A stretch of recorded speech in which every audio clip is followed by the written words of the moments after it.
Te amo, Cris! Pronto, começamos bonito.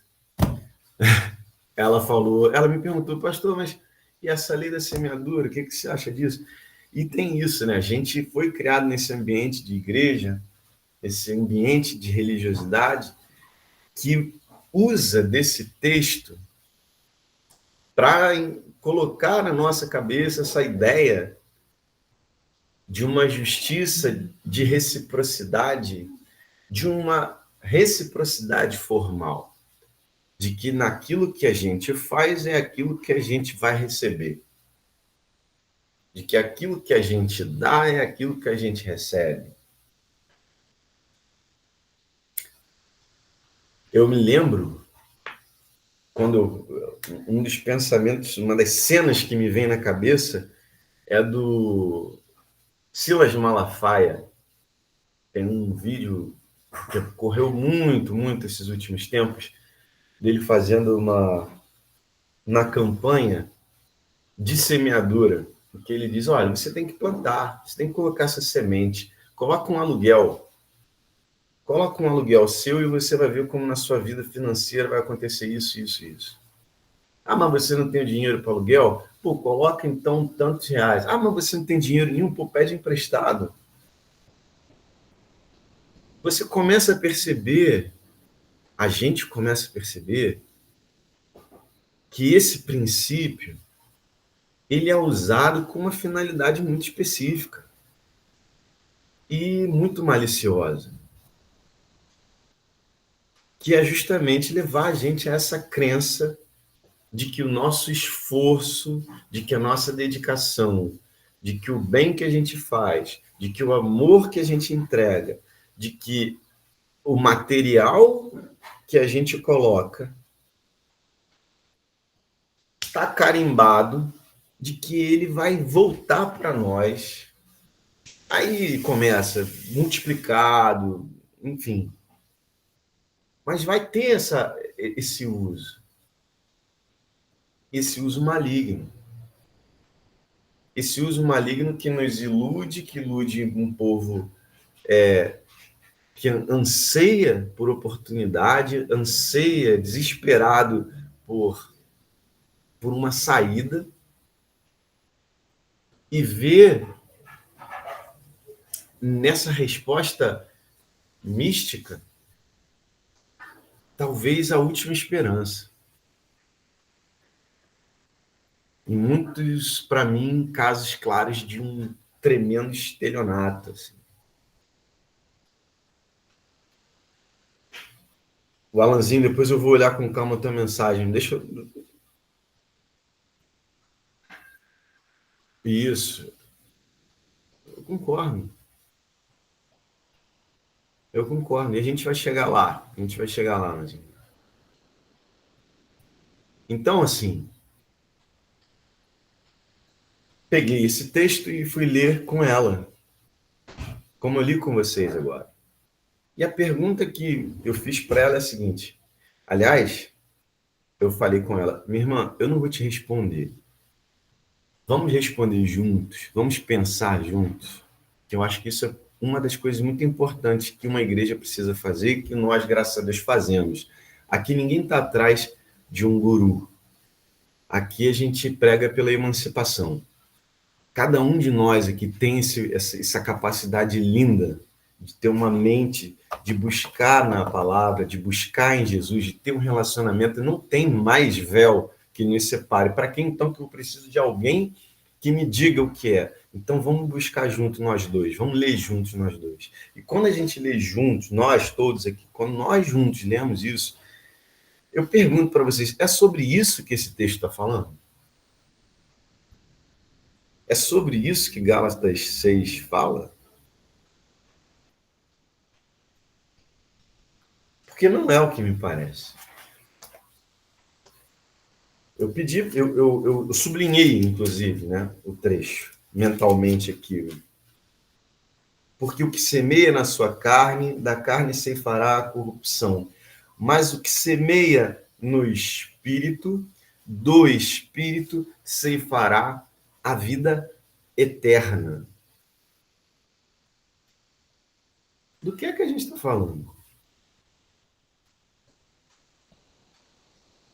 No versículo 2 ele diz assim: levai as cargas um dos outros, e assim cumprireis a lei de Cristo. Do que é que a gente está falando? A gente está falando de batata? A gente está falando em plantar batata para colher batata? Ou a gente está falando em plantar algo e colher outro algo?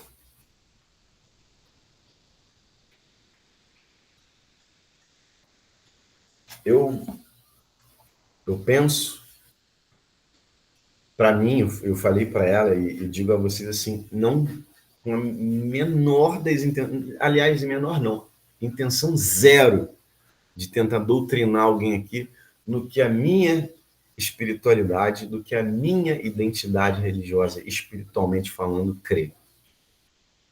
Porque ela me perguntou assim, pastor, você está querendo dizer então que esse texto, quando fala sobre a vida eterna, ele está dizendo sobre uma recompensa pós-morte, uma recompensa no além? Então, assim, eu não estou querendo, de novo, doutrinar ninguém a respeito disso. Eu acho que todo mundo aqui tem liberdade na sua identidade, na sua religiosidade, na sua espiritualidade, de crer naquilo que é real para você. E na minha, para mim, sim. Estou falando de mim. Eu creio, sim. Eu creio em algo além dessa vida. E eu creio que aquilo que eu vivo reflete naquilo que eu vou viver.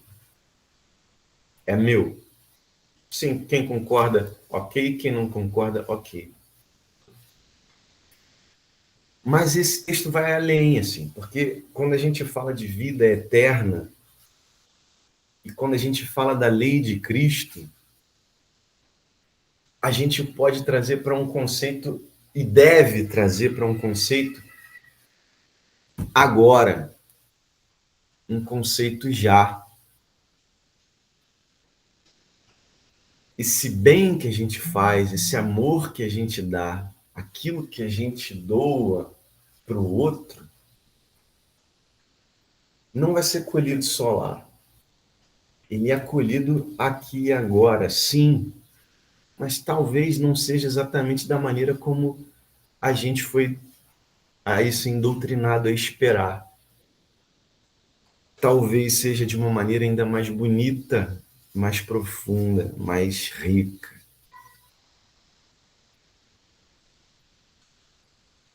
Paulo fala, ainda em Gálatas, logo no começo, ele diz assim, ó, deixa eu botar nessa minha outra biblinha aqui, que fica mais fácil. Ele diz,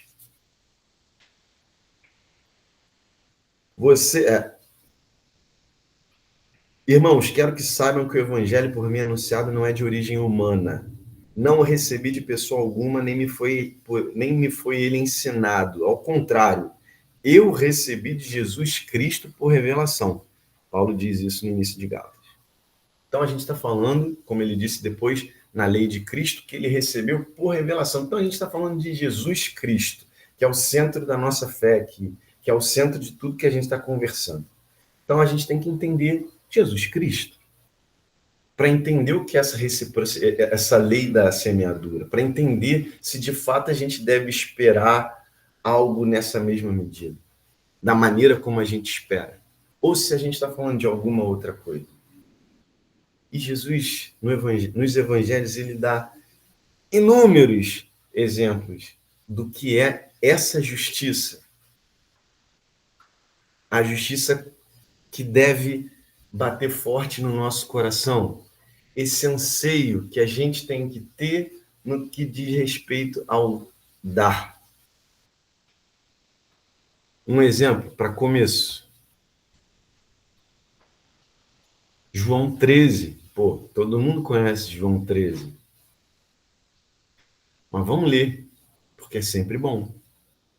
Jesus, em João, é o nosso Jesus, Deus, na ousadia que só o Deus pode ter em inovar os seus mandamentos, ele diz: filhinhos, ainda por um pouco estou convosco. Vós me buscareis, Mas como tenho dito aos judeus, para onde eu vou, não podeis vós ir. Eu vos digo também agora. Um novo mandamento vos dou, que vos ameis uns aos outros, como eu vos amei a vós, que também vós uns aos outros vos ameis. De novo, um novo mandamento vos dou, que vos ameis uns aos outros, como eu vos amei a vós, que também vós uns aos outros vos ameis. Nisto todos conhecerão que sois meus discípulos, se vos amardes uns aos outros. Pergunto a vocês, qual é o condicional que existe nesse mandamento de Jesus? Jesus diz: olha, se acontecer isso, ame o seu irmão, ame. Se houver essa situação, se o seu irmão for esse ou aquele tipo de pessoa, se, aí sim, o ame como eu amei vocês, não é isso. Não existe esse condicional. Isso já faz esse mandamento lindíssimo, maravilhoso, perfeito, ser tão complicado. E ele também não coloca nessa frase uma recompensa. Pelo menos não da maneira como a gente pensa aqui, quando a gente fala da lei da semeadura. Não é um ameis uns aos outros, porque assim todo mundo vai se amar e vai ser legal. Porque se fosse assim, quando ele diz ameis, amem-se uns aos outros como eu vos amei, e eu fiz questão de ler o versículo anterior que fala sobre como ele tinha ciência do que ia acontecer com ele, de para onde ele estava indo, para a cruz.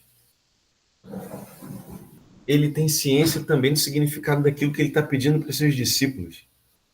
Ele está dizendo, queridos, amem. Amem como eu amei. E olha, eu amei e amo de um jeito que é assim, tremendo, inigualável, mas que vai me levar para a cruz. Eu amei de um jeito que ninguém, muita gente não me conheceu. Eu amei de um jeito que vou ser traído por alguém muito próximo a mim. Eu amei de um jeito que eu vou ser preso, torturado. Eu amei de um jeito que eu vou ser morto. Mas eu não vou parar de amar. É. Só é possível. Olha minha mãe aqui, ó. Minha mãe passou aqui. Deixa ela passar, que minha mãe ela tem prioridade. Olha aí. Deu tchau para vocês. Deixa eu ver o que a Dorina escreveu. Ela tava com a Dorina aqui agora. Amar como Jesus nos amou é uma condição impossível de cumprir. Eu concordo. Se não fosse o próprio Jesus, e se não for a presença do Espírito nas nossas vidas, do Espírito Santo nas nossas vidas, eu diria que é algo assim inalcançável em qualquer momento. Porém, eu acredito que a vida seja isso, né? Ela é dinâmica, eu amo, eu vou falhar, eu vou pecar, eu vou não gostar, eu vou torcer o nariz, eu vou voltar atrás, eu vou me arrepender, eu vou perdoar. E isso, essa dinâmica aqui no coração é a presença do Espírito. E eu não estou falando, assim, só para deixar claro, registrado, sem designações, denominações religiosas. Eu acredito que esse amor que está expresso em todas as culturas, em todas as religiões, esse amor que vem do alto, esse amor que nos faz perceber, talvez esse amor que tenha ido lá em Aristóteles, como eu coloquei lá no começo, e tenha batido na cabeça dele para ele dizer, pô, a gente tem que tratar as pessoas, a gente não pode tratar todo mundo de uma mesma maneira. Esse amor, essa coisa, essa sensibilidade para o que é humano, para a diferença, isso que quando está aqui, nos permite viver a real humanidade que Jesus prega. Então, assim, de fato, ser santo, santo, santo como Jesus é, eu não tenho essa expectativa. Mas eu sou alegre, por quê? Porque ele pode não ter dado uma recompensa no sentido que a gente espera, quando a gente fala dessa lei da semeadura. Mas ele dá uma outra recompensa. Ele diz: nisto todos conhecerão que sois meus discípulos, se vos amardes uns aos outros. Talvez essa seja a grande recompensa. Talvez carregar esse selo, esse carimbo de que eu caminho com esse amor, eu sou um discípulo desse amor, eu estou tentando amar desse jeito, eu vivo por esse caminho, eu sou um aluno desse amor. E as pessoas olhem para mim e reconheçam que eu estou tentando, que eu sou esse aluno desse amor. Talvez essa seja, de fato, a grande recompensa que a gente deve esperar. Eu vou além do talvez, ousadamente, eu vou dizer com certeza. Se há uma lei da semeadura, como Paulo coloca, o que a gente está buscando quando a gente vai colher o que a gente semeou, ele é esse prazer incrível, absurdo, de ser reconhecido nesse amor, de ser reconhecido em Cristo. Não cansar de fazer o bem, continuar fazendo o bem, porque o bem por si só já tem que ser a grande recompensa para o meu coração. Fazer, amar, dar, doar, se entregar, sem esperar, mas amar por amar, porque eu preciso, porque é o que me completa, porque é o que me preenche. Essa é uma das grandes lições. E tão difíceis por tudo isso que a gente está falando desde o começo. Por essa coisa de que a gente precisa ser o justo, o certo, o recíproco é o ideal. Se eu faço isso, por que eu não tenho isso de volta? Talvez até tenha. E amém, que bom que você tenha. Mas a gente não pode se desviar, já que Paulo lhe fala que é sobre a lei de Cristo, a gente não pode se desviar dessa lei. E a lei é essa. A lei é não amar por condição. E a lei é não amar esperando um pagamento por esse amor, numa medida igual ao seu amor, porque talvez não venha. E, e que tomara que a gente tenha no nosso coração essa capacidade de ser, de provar essa felicidade divina de amar e no amor ter a nossa própria recompensa. Eu falei que Jesus ele dá vários exemplos, a gente pode ficar falando de vários exemplos sobre como Jesus ele pega a gente e fala assim, olha só, eu entendo como você pensa, eu entendo a sua maneira de olhar para a vida e tentar encontrar um sentido lógico entre o que é e o que não é, o que deveria ser. Quando Jesus fala da Torre de Siloé, ele cai a torre, mata, se eu não me engano, são 18 pessoas, e os fariseus perguntam a ele, estão ali discutindo com ele fala para os fariseus, pô, vocês acham que os caras que estavam lá, que morreram naquela torre, eles são pecadores, né? Mas eu te digo que não, porque ele entende a lógica desse pessoal. Ele entende, e olha só, essa lógica desse pessoal é a lógica que a gente aplica hoje na nossa vida. E quem disser que nunca aplicou isso na nossa vida, desculpa, é mentiroso. Porque é inevitável, porque a gente aprende assim.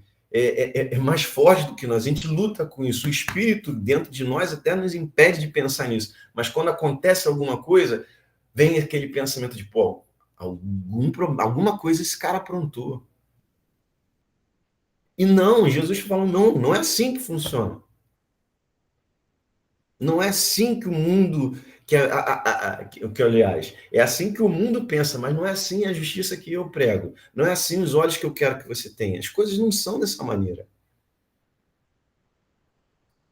Os trabalhadores da última hora, chega um cara lá no final que ganha como primeiro. A justiça não é assim.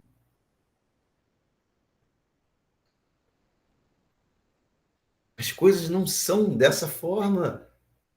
Tem uma outra maneira de enxergar.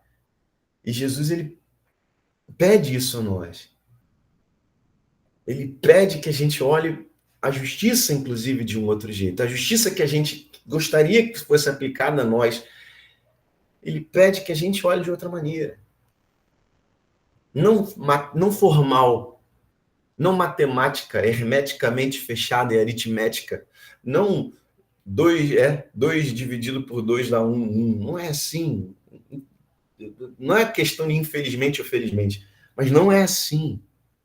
No reino não é assim.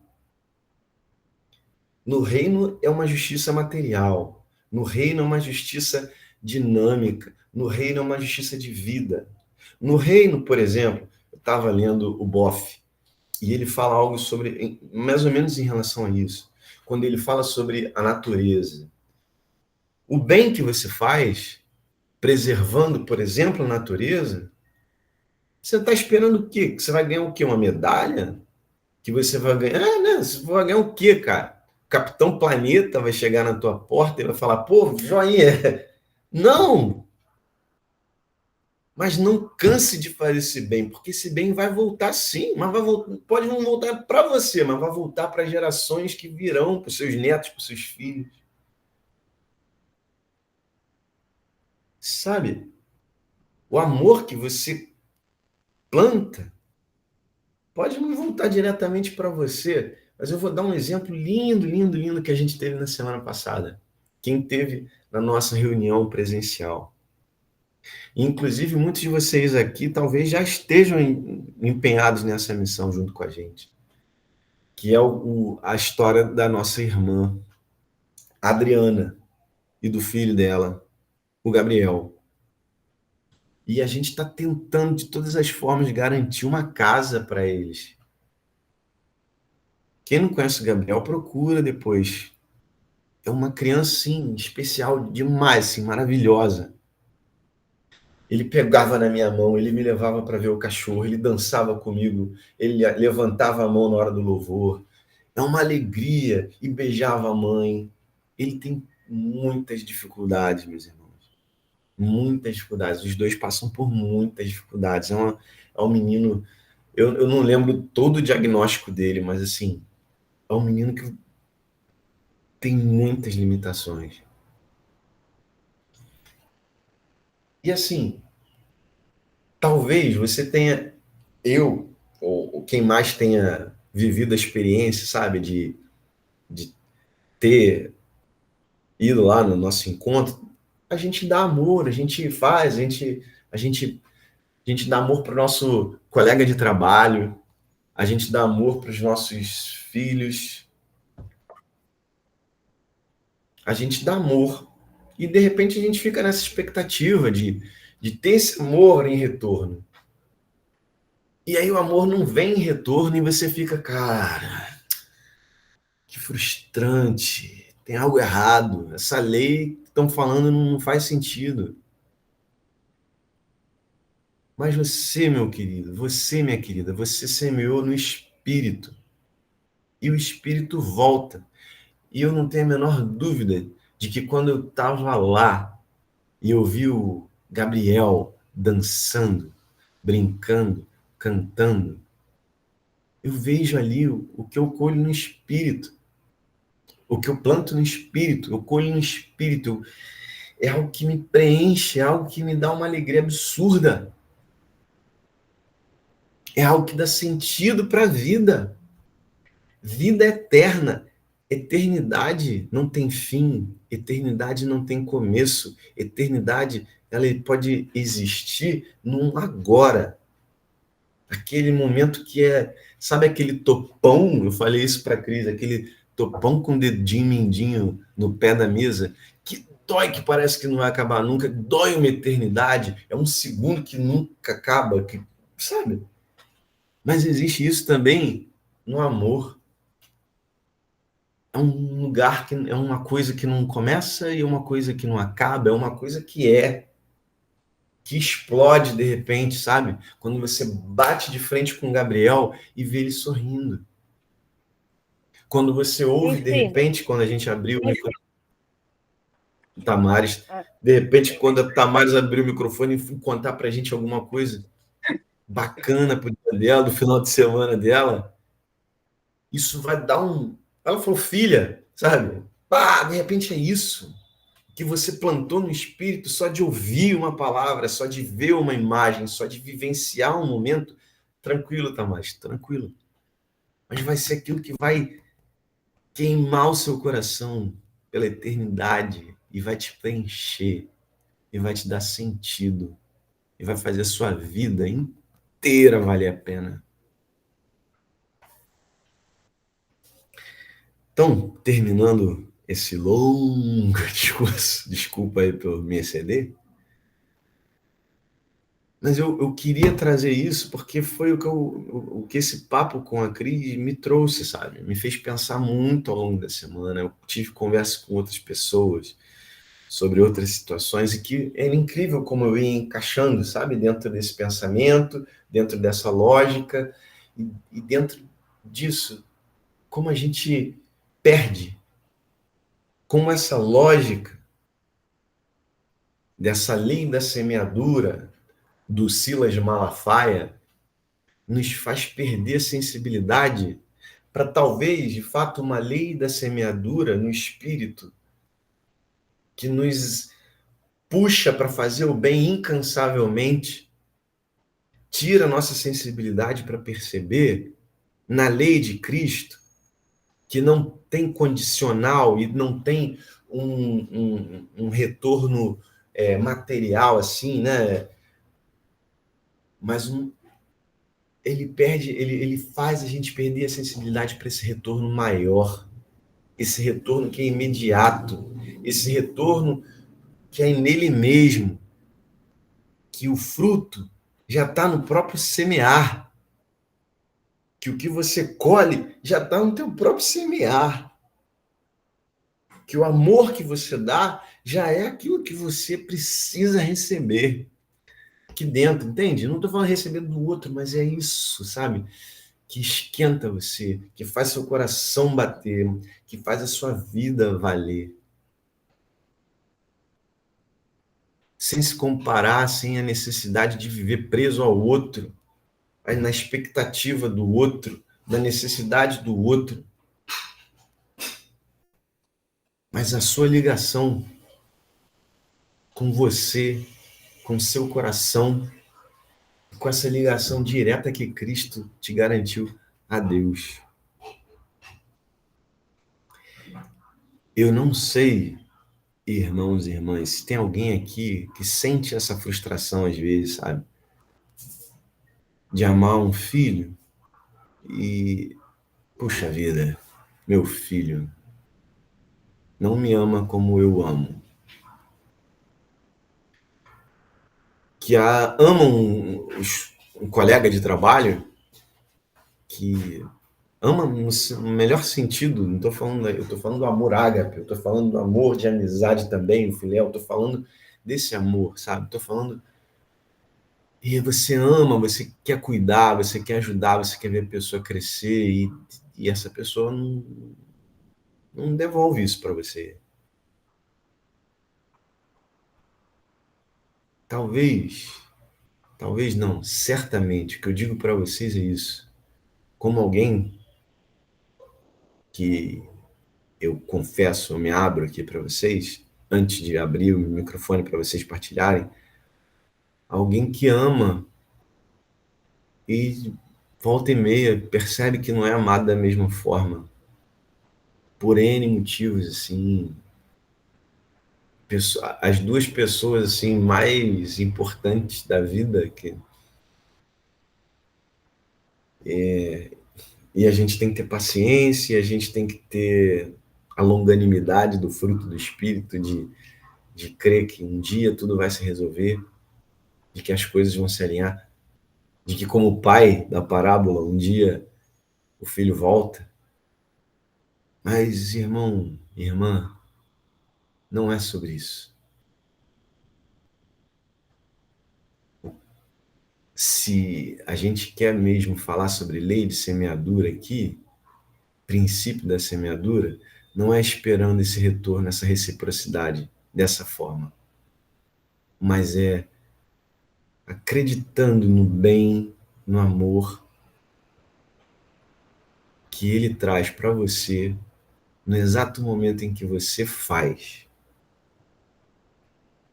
E que esse instante, esse amor, essa certeza de que sendo assim eu sou discípulo de Jesus Cristo, sou um com ele, sou filho de Deus, como ele me ensinou, sou aluno dele, essa certeza, ela é a grande colheita.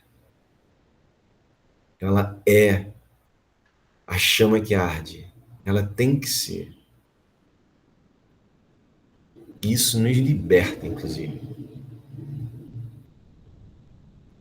Esse amor nos liberta para amar sem